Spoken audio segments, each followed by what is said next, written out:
اگر کوئی شخص نماز کو شروع کرتے وقت کانوں تک ہاتھ تو اٹھاتا ہے لیکن اللہ اکبر کہنا بھول جاتا ہے تو کیا اس کی نماز ہو جائے گی؟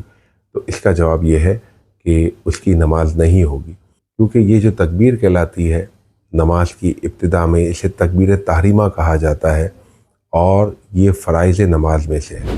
لہٰذا اگر کوئی شخص بھول گیا یا اس نے دل میں تکبیر پڑھی تو اس صورت میں اس کی نماز نہیں ہوگی۔ لہٰذا آپ اکیلے نماز پڑھ رہے ہوں یا امام کے ساتھ پڑھ رہے ہوں، مرد ہو یا عورت ہو، نماز شروع کرتے وقت کم از کم اتنی آواز سے تکبیر کہنا یعنی اللہ اکبر کہنا فرض ہے کہ اس کے کانوں تک آواز آ جائے۔ اگر ایسا نہیں ہوا یعنی کسی شخص نے دل میں پڑھا یا وہ بھول گیا تو اس صورت میں اس کی نماز نہیں ہوگی۔